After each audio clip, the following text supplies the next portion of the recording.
guys, nggak kerasa udah 1 bulan kita ibadah secara online. Nggak apa-apa ya, belum bosan ya di rumah, it's okay. Kita akan melanjutkan minggu ini minggu yang spesial. Kenapa? Karena minggu ini merupakan minggu Paskah atau sama dengan minggu kebangkitan Tuhan Yesus. Sebelum kita mulai sermon ini, mari kita sama-sama berdoa ya. Tuhan, terima kasih Tuhan kalau hari ini Kau izinkan kami untuk bisa sama-sama beribadah secara online. Kami serahkan pembicaraan kami nanti ke dalam tangan-Mu Tuhan. Biarlah sermon ini bisa benar-benar masuk ke dalam hati kami dan menjadi rema dalam hati kami. Gereja bukan tentang gedungnya Tuhan, tapi tentang setiap pribadi kami. Dan Roh Kudus, biarlah Engkau yang memberikan hikmat kepada hamba-Mu terbatas, tapi biarlah firman-Mu secara pribadi termeterai dalam hati mereka Tuhan. Kami berdoa hanya di dalam nama Tuhan Yesus. Haleluya. Amin. Nah, kalau mendengar kata Paskah, biasa kita identik dengan apa sih? Dengan telur, mungkin menghias telur, mencari telur, atau mungkin identik dengan kelinci. Tapi itu sebenarnya jauh daripada esensi yang sebenarnya. Makna Paskah sendiri itu adalah kebangkitan Tuhan dan hidup yang baru. 2000 tahun yang lalu Tuhan itu mengirimkan anaknya yang tunggal, yaitu Yesus Kristus, untuk menjadi penyelamat atas segala dosa kita. Dan Dia tidak menyayangkan anaknya mati di atas kayu salib bukan untuk dosanya Dia sendiri, tapi untuk dosa kita sebagai umat manusia. Nah, teman-teman, kematian dan kebangkitannya Tuhan itu menunjukkan kepada kita bahwa kasih dan anugerahnya Dia itu cukup besar buat kita. Sangat besar bahkan, karena Dia rela mati buat kita. Dan dengan hal itu menunjukkan bahwa Dia tuh sangat berkuasa atas maut. Jadi apapun dosamu, hari ini Tuhan bisa mengampuni dosamu karena Dia memang sudah mati buat kamu. Nah, kalau misalnya bicara tentang dosa, banyak kali dosa itu orang-orang berkata, apa sih dosa? Kenapa sih kok Tuhan tuh sangat concern dengan dosa? Emang dosa itu apa? Mungkin ada beberapa dari kalian yang tidak benar-benar memahami apa itu artinya dosa. Dan juga mungkin ada beberapa dari kalian yang nggak paham apakah hal ini dosa atau hal ini tidak dosa. Mungkin ada beberapa kalian juga yang mungkin tidak bisa membedakan apakah ini dosa atau tidak, kayak gitu. Nah, coba sama-sama sekarang kita merenungkan apa dosa terbesar dalam hidup kita. Dan kenapa kok kita bisa melakukan hal itu. Atau mungkin kalau kalian yang belum paham, yuk kita mau bahas sama-sama tentang hal itu.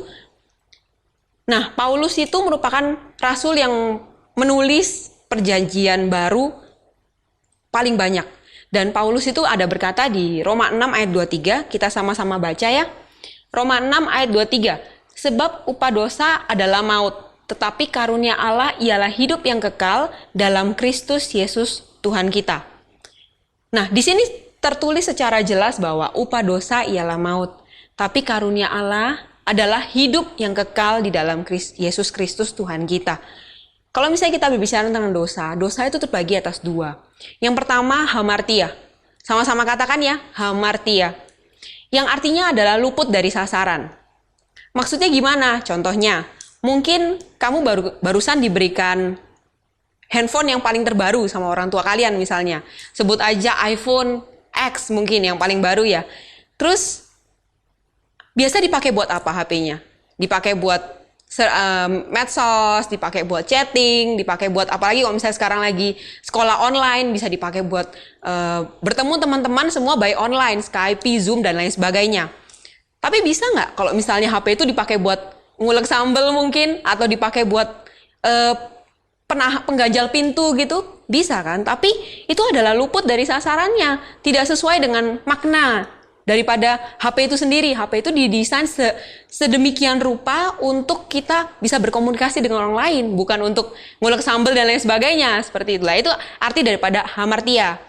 Yang kedua adalah paraptoma. Kita sama-sama katakan ya, paraptoma. Itu yang artinya melakukan dosa dengan sengaja. Contohnya, melakukan dosa dengan sengaja adalah kita tahu bahwa kalau misalnya kita membangkang kepada orang tua, kalau misalnya kita marah, itu merupakan dosa. Tapi kita seringkali kita tidak bisa menahan diri. Kita marah, kita membangkang, kita menyontek mungkin. Sesimpel itu. Atau mungkin kita tidak jujur. Misalnya uang sekolah kita ambil buat kita pakai buat jajan, atau pergi makan sama teman kita. Lah, itu kan merupakan hal yang dosa lah. Itu masuk dalam paraptoma. Nah, Tuhan sangat concern dengan dosa. Dan Tuhan tuh juga sangat peduli dengan dosa kita. Dan dosa kita itu adalah hal yang big deal buat Tuhan. Dan karena itu membawa kepada kematian, teman-teman. Nah, coba kita pikirkan ya, ini mungkin ekstrim, tapi coba deh kita sama-sama mikir. Misalnya, kamu punya teman baik, udah berteman dari SD, mungkin sekarang kamu SMA gitu ya, udah berteman dari SD, segala cerita kamu ceritakan kepada dia. Tapi suatu ketika, ternyata dia mungkin melakukan hal yang tidak bikin kamu enak gitu. Akhirnya kamu bete, dan kamu ngomongin dia di belakang ke temanmu yang lain misalnya. Nah, itu akhirnya dia tahu, dan itu memicu keretakan dalam hubungan kalian. Nah, atau juga mungkin kamu berbohong dengan orang tua. Nah, orang tuamu tahu. Kayak contohnya mungkin tadi, uang sekolah, kamu pakai buat jajan, orang tuamu tahu. Orang tuamu jadi distrust sama kamu. Orang tuamu jadi nggak percaya sama kamu. Nah, itu akhirnya memicu keretakan juga dengan hubungan antara kamu dengan orang tuamu. Atau juga mungkin kamu menyontek. Atau kamu mungkin melakukan hal yang tidak-tidak di sekolah. Yang akhirnya membuat gurumu tuh melakukan hukuman kepada kamu dan atau mungkin paling parahnya kamu di SP. Lah, sampai akhirnya orang tuamu harus dipanggil. Itu kan juga memicu kepada keretakan hubungan dan lain sebagainya.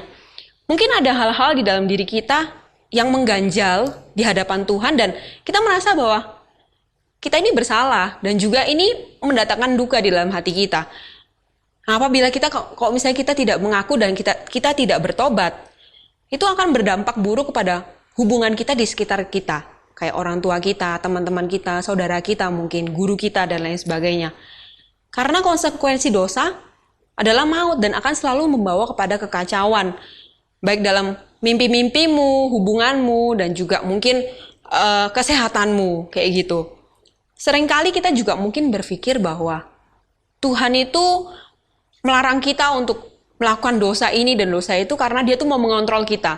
Tapi sebenarnya bukan itu. Sebenarnya Tuhan itu sangat care karena dia tahu bahwa konsekuensi dosa itu adalah maut. Seperti yang tadi sudah dikatakan di Roma 6 ayat 23 bahwa konsekuensi dosa adalah maut. Seperti itu.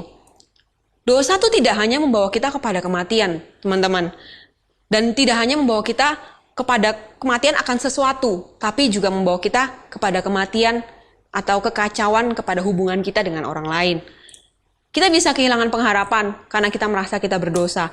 Kita juga apabila kita melakukan dosa, ada konsekuensi dosa. Anak kecil aja apabila dia melakukan dosa kepada orang tuanya, dia akan merasa sangat guilty. Mungkin orang tuanya sudah memaafkan, tapi dia sendiri yang merasa kayak, aduh kok masih kayak gini ya, kayak gitu. Walaupun orang tuanya sudah memaafkan, kayak gitu. Nah, itu konsekuensi daripada dosa. Dan problem dosa ini tidak hanya problem di generasi kita sekarang ini, tapi itu juga problem sudah dari zaman awal kehidupan manusia. Nah, Rasul Paulus kan juga ada berkata di Roma 6 ayat 23 tadi, bahwa upah dosa adalah maut. Dan itu sudah dikatakan sama Rasul Paulus lebih dari 2000 tahun yang lalu. Seperti itu. Nah, Paskah ini adalah momen yang bahagia, teman-teman. Kenapa? Karena Paskah ini bukan berbicara tentang kematian. Bukan berbicara tentang kehidupan yang mati, tapi juga berbicara tentang kehidupan. Berbicara tentang Yesus mati buat kita, dan dia merelakan dirinya sendiri, yang dia bukan sebagai pendosa, tapi dia mati sebagai pendosa. Kalau misalnya teman-teman mungkin sudah ngelihat bagaimana perjalanan Tuhan Yesus pada saat dia mau disalibkan, dia tidak hanya semata-mata disalibkan, tapi dia dilucuti, dia diludahi, dia dipukuli, dan lain sebagainya. Itu ironis kan? Makanya sekarang kalau misalnya kita bisa menerima hidup yang kekal, be happy for that. Kenapa? Karena Tuhan tuh yang sangat besar anugerahnya, dia merelakan dirinya. Anugerah itu nggak gratis, teman-teman. Anugerah itu mahal. Tuhan yang sudah bayar itu semua. Seperti itu. Dan tidak hanya mati, tapi dia juga bangkit pada hari yang ketiga. Dan kuburnya kosong. Itu membuktikan bahwa Tuhan kita adalah Tuhan yang hidup. Tuhan kita bukan Tuhan yang asal mati gitu aja, tapi dia juga hidup. Dan itu membuktikan perkataannya bahwa dia tuh sangat mengasihi kita.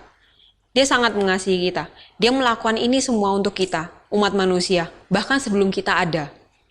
Dan dia sudah mengampuni dosamu mulai dari masa lalu, sekarang, dan masa depan. Dia tahu apa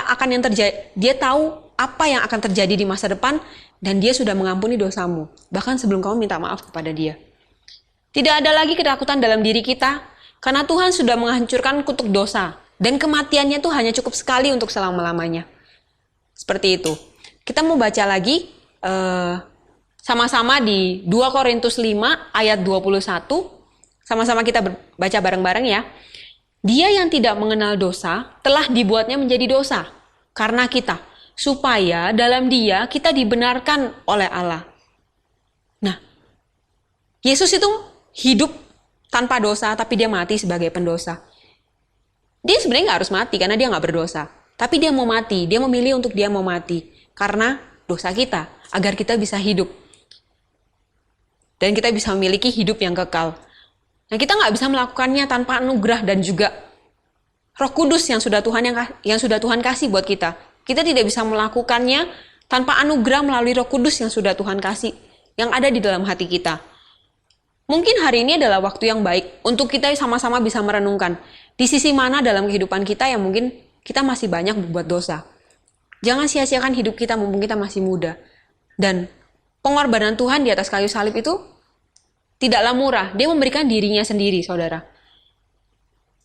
Dan apapun masalahmu hari ini, kamu mungkin bisa share sama CG membermu atau CG leadermu atau mungkin temanmu yang kamu percaya tentang dosamu atau mungkin tentang masalahmu. Jangan khawatir, semua butuh proses dan juga Tuhan sudah memberikanmu hidup dan Dia sudah rela mati karena Dia tahu bahwa Dia akan mengampunimu dan Dia sudah pasti mengampunimu. Ayat terakhir kita akan sama-sama baca di 1 Korintus 15 ayat 21 sampai 22. Sebab sama seperti maut datang karena satu orang manusia, demikian juga kebangkitan orang mati datang karena satu orang manusia. Karena sama seperti semua orang dalam persekutuan Adam, demikian pula semua orang akan dihidupkan kembali dalam persekutuan dengan Yesus Kristus. Nah, kenapa momen Paskah ini merupakan momen yang membahagiakan? Karena Paskah ini berarti kehidupan yang baru, new life. Dan Dia memberikan pengharapan yang baru kepadamu.